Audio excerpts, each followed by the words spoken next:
Hello everyone and welcome to another video. In today's task, we are going to exploit a Linux machine called Headless. It's an easy difficulty Linux machine. Let's read a bit of information about the machine. So Headless is an easy difficulty Linux machine that features a Python Werkzeug Server hosting a website. The website has a customer support form, which is found to be vulnerable to blind cross-site scripting via user agent header. This vulnerability is leveraged to steal an admin cookie, which is then used to access the administrator dashboard. The page is vulnerable to command injection, leading to reverse shell on the box. Enumerating the user's mail reveal a script that does not use absolute parts, so that's a relative parts, which is leveraged to get root. Yeah, so that's basically the steps we're going to be using to exploit this machine. Our approach may be different, but the ultimate goal is to get root, which we will get there. So let's go back, and then we have the machine IP address here. So what I will do is just to click on it so that it copies it to clipboard, and we'll add this IP address to our host file. So let's do sudo vim etc host. All right, so we can add this. I think I have it on my clipboard. Okay, so we're gonna call this headless.htb, and then we save. Okay, so now let's try to ping headless.htb and see. Yeah, we have connection. Perfect. Okay, so now we have to do an nmap scan. So let's do sudo nmap dash s. Okay, scv dash on. So we'll call our nmap file. Let's call it nmap2, and then let's specify minimum rate of 10,000, and then let's see verbose output whilst the scanning is taking place, and then we can just specify our host, which is headless.htb. So yeah, I think we have all the information we need for the scan, nmap scan. So let's start. Yeah, so this is scanning, so we have two ports already showing up. This scan can take a bit of some time, so I've already done this scan already. So I'll just terminate it here and then show you the results of the nmap scan. So I'll open it with Sublime Text. So nmap. Okay, good. So this is a complete scan. All right. So we have two ports. So the first port is SSH, running an open SSH version 9.2, and then the second port is port 5000. The service is not clear here. We don't know UPnP, but we have some fingerprints. So this is an HTTP response, okay, from the server, and then we can see that the server is a Werkzeug 2.2.2. It's Python server. And then what else? Yeah, we can also see some set cookie here. Yeah, so this is the cookie, and these are just some HTML information. All right, so good. So we know that we have an HTTP server, so we can try to access that. So let's go to our web browser and try to access our HTTP port, which is okay. So we'll say headless.htb, and then it's running on port 5000. It's not the default port 80, so you have to specify the port if you want to access it. Yeah, good. So we have the site here. This is the welcome to our website. The site is still under construction, but they have provided an option or a functionality where we can ask for questions or send them a message. So let's go there, and then it takes us to the support route of the website. All right, so this particular one gives you a form that you can fill with your details and a message, and then send it to the website developers. All right, so what we're gonna do is we'll send our information in a message. So our name is test, our last name is test2, and then our email is test@test.com, and then our phone number is 111, and then message. What message can we give? Just testing. All right. Yeah, that's what we're doing. Just testing. All right. Fine. So before we send this to the the server, we're trying to grab the request with web suite. All right. So let's enable our proxy, and then we'll put our intercept on, and then send. All right. So our requests have been intercepted. We can send this to repeater so that we can manipulate the various fields. Now that is with repeater, we can turn off the intercept, come back to repeater, and yeah. So this is our request, and then this is the response. All right. Good. So what happens is that we can see that our response is just like the form has been cleared. So whenever we send a message, it sends it to the server and then it clears the form. All right. So we can try to see if we can inject any code, client-side code on the to the server. All right. So we can just try a simple cross-site scripting. So we do an alert. Let's see, alert one. Okay, so we're trying to send this request to the server and see if this particular site is vulnerable to cross-site scripting. All right, so let's send, and then we have a flag. It has flagged this as attempting to hack the site. So hacking attempt detected. All right, so our IP address has been flagged, and a report with your browser information has been sent to the administrator for investigation. So it's sent our details to the admin investigators. So the details it's sending is just our request headers. All right, we can have a clearer picture of how it looks like. We copy. So let's have a clear look at the response. All right, so this is the response that is sending to the administrator. So it's just reformatting our headers. Okay, so URL and all that. So it's sending this to the admin, including our cookie. All right, so that's fine. So it's not working. We have been flagged.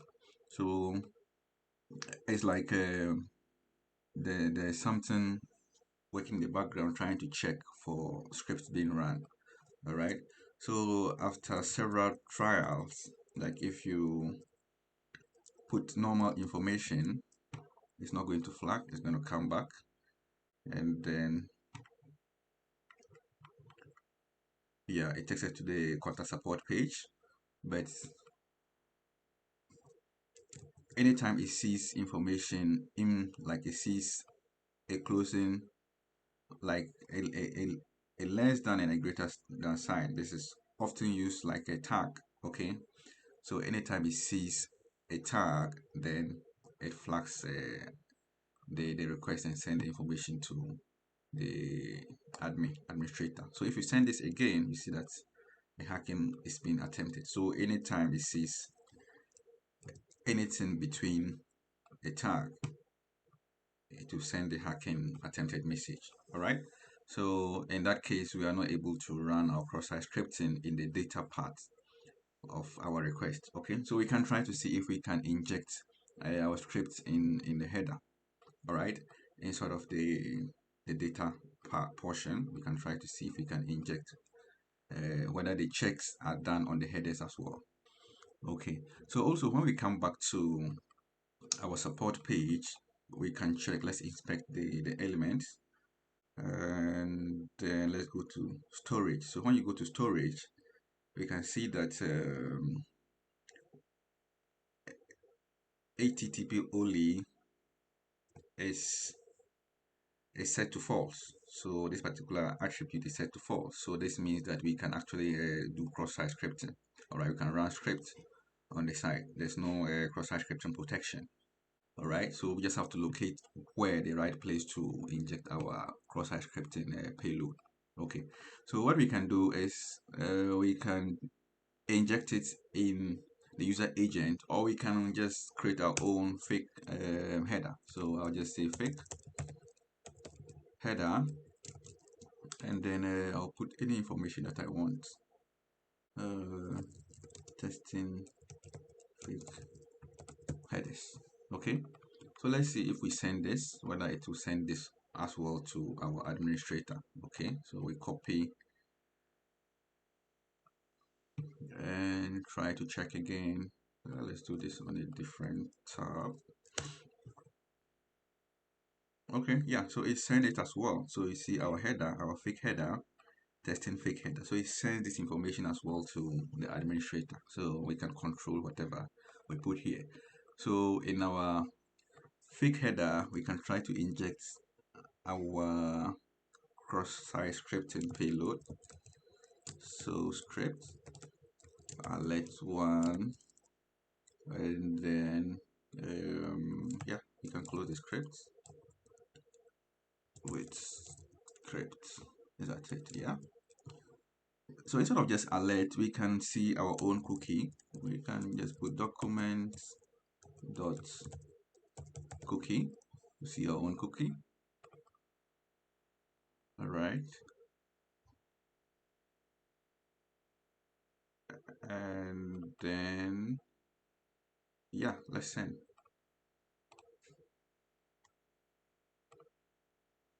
So we copy this again, send it over. Oh, come on. No, try again.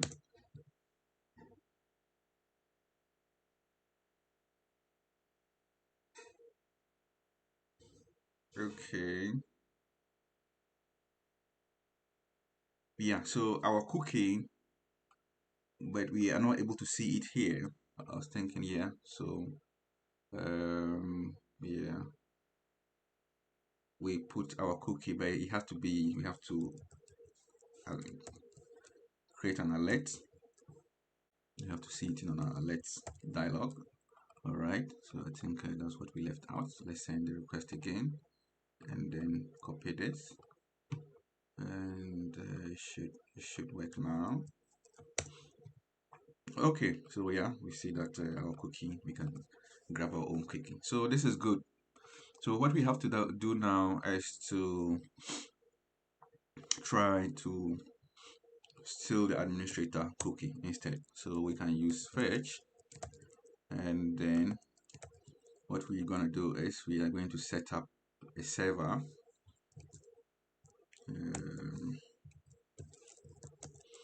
So we're going to start a Python trade server.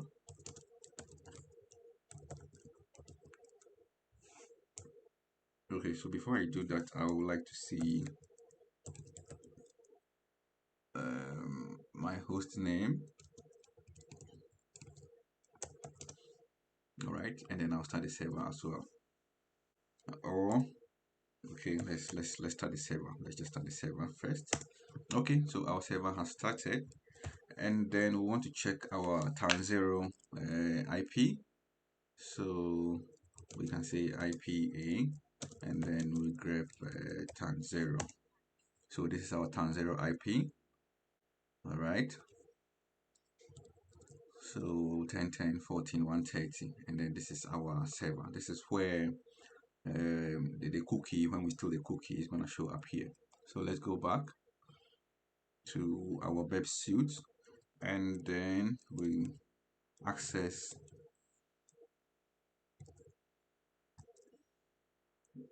okay, and then is 7 on port 8000. So if you check 7 on port 8000, and then we can introduce a parameter. Let's call it stolen cookie. So we're going to call it stolen cookie is equal to, all right, so the stolen cookie is going to come here, and then the stolen cookie can access that with document.cookie. Okay, so this is the payload. So if this payload runs properly, it's going to be able to steal the administrator cookie, and then it will serve it back to us. All right, so let's see. We send this request again. All right, copy, Go back to our browser.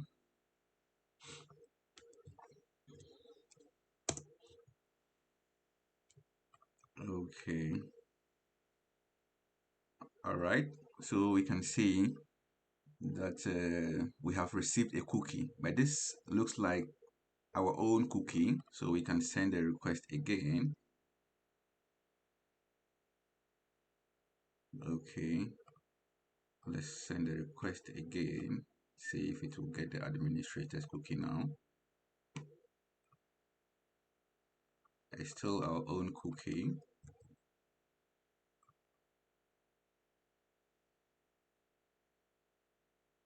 Alright.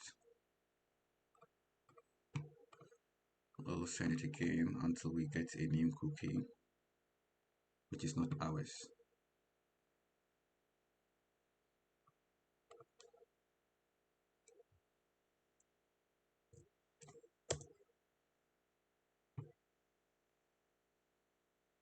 Okay, still getting our own cookie. So maybe let's try to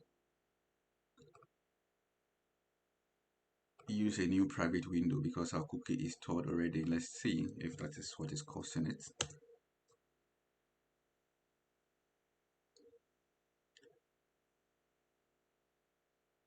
All right, this is taking a bit of some time.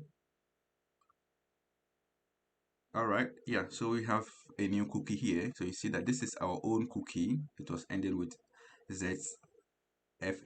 So this is our own cookie, ZFX. And then now we have a new cookie which ends with PHO. Good. So I think that was a problem. We're trying to grab our own cookie. So we can copy this cookie. So stolen cookie. Okay, let's keep some notes. Headless. All right, so just put our cookie here so that we can see. So this is the stolen cookie that we got. So this is the administrator's stolen cookie. So all right, so what we do now is we have to try and do some directory brute forcing and see if we have some other directories. So let's call this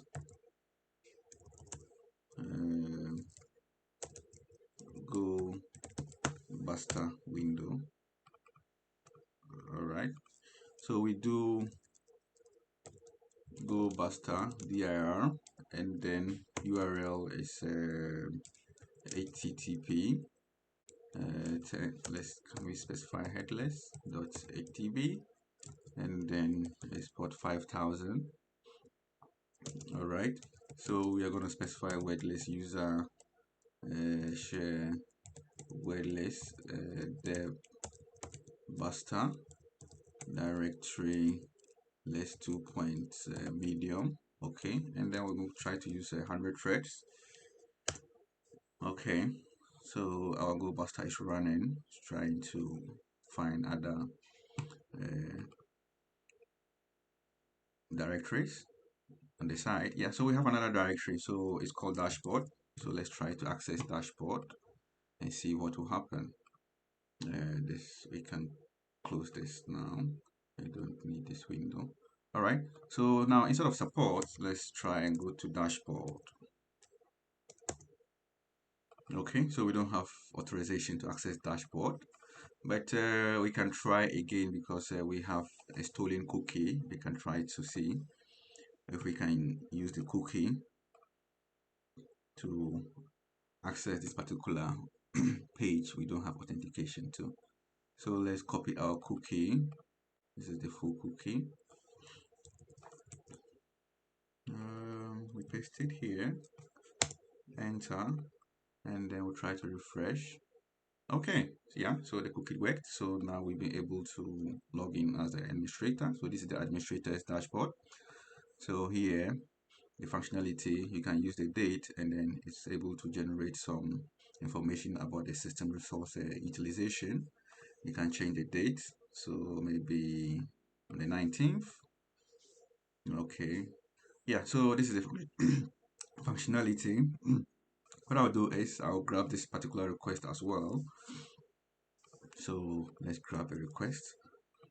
So this is still, yeah, this is the dashboard. This is the route that we are looking for. This is the dashboard, and then this is the data it's sending. So it's sending this particular date, and then we can send this to repeater and exit out of interception. So let's send it and see. Yeah, so we have administrator's dashboard, and then generate website help, and then system is running. Yeah, just as we saw on the website, system is running. Okay, so this is actually interacting with the file system. That's why it's getting this information. All right, so we can assume there's a potential command injection, but if we don't try, we may never know. So we can put a semicolon, and then we can try to sleep for 5 seconds. If it's actually sleep, then it means command injection vulnerability is actually there. But before we do that, we have to URL encode. So let's see. So okay, you can see that it's delaying for about 5 seconds, so it means we are able to run commands.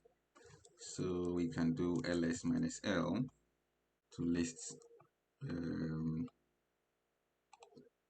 the items in the current directory. Let's URL encode this as well.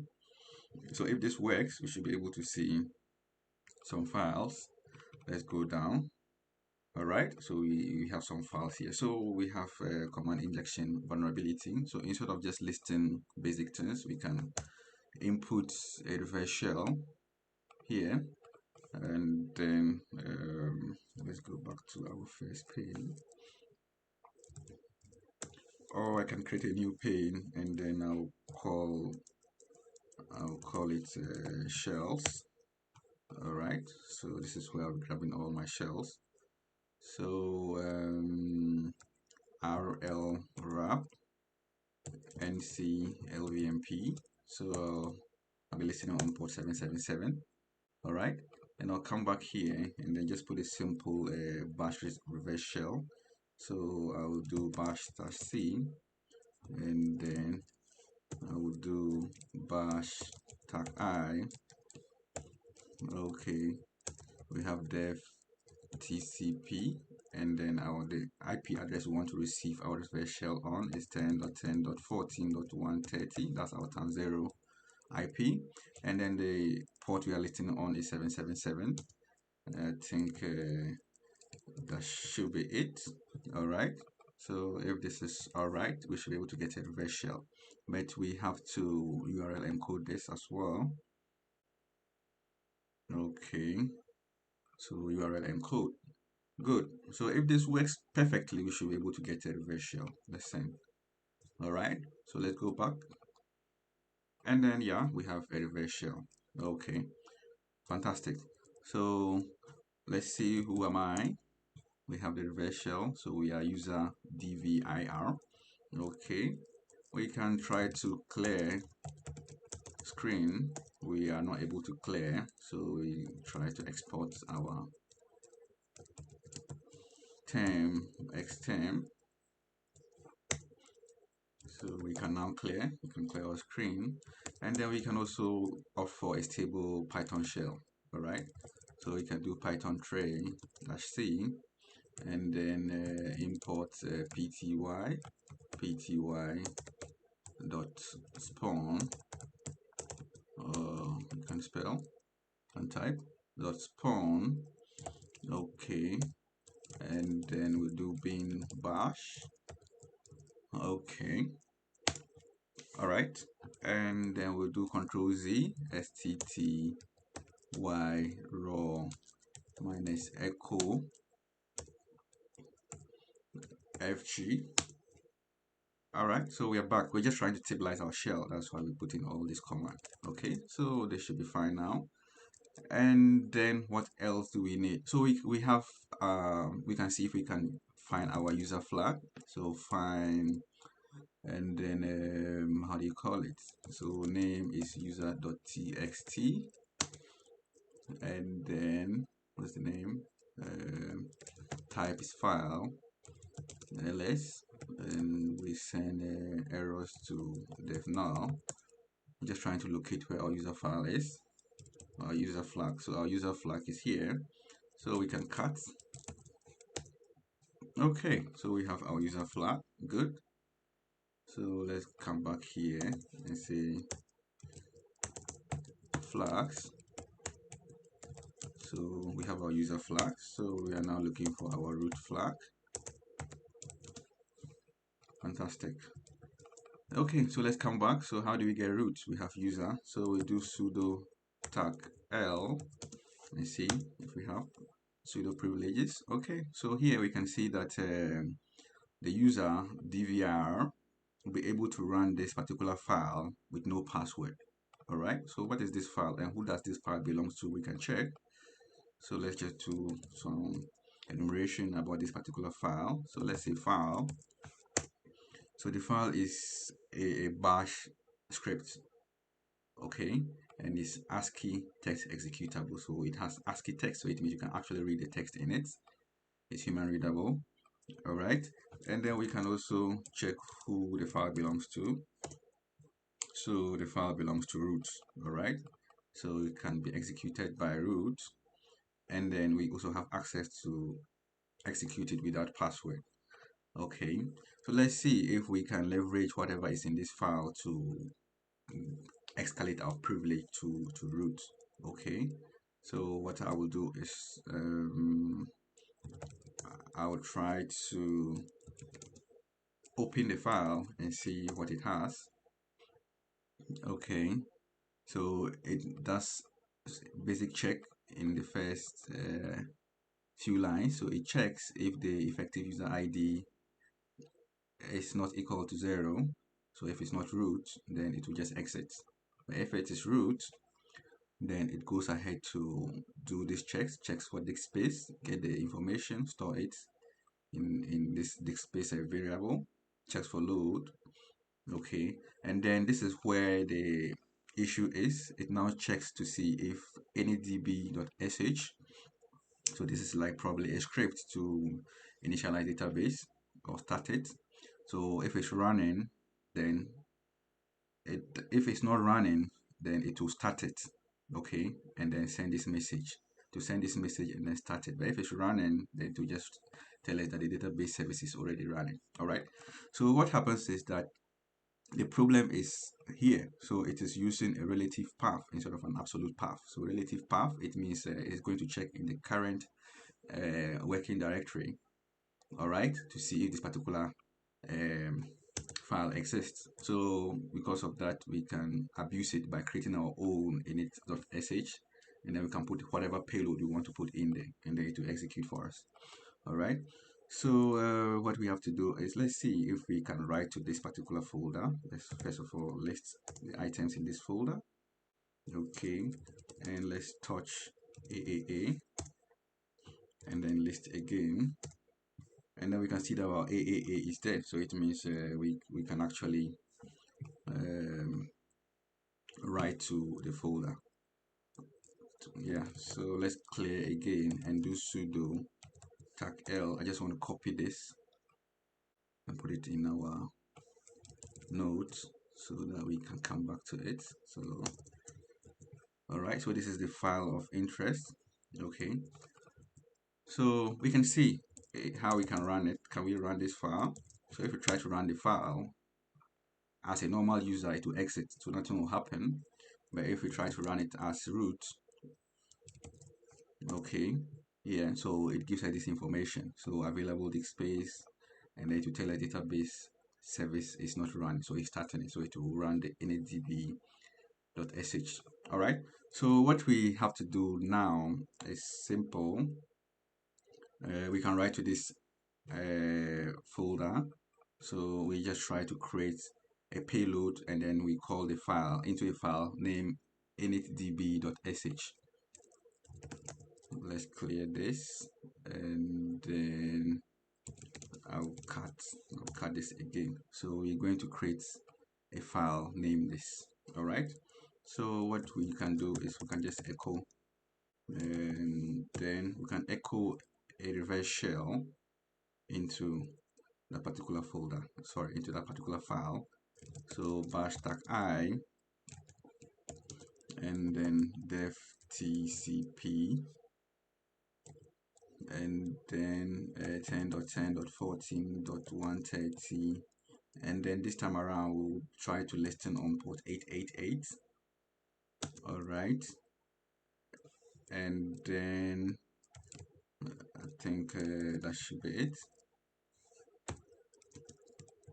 And we send this to a file called initdb.sh. So we are creating our own initdb.sh with a malicious payload.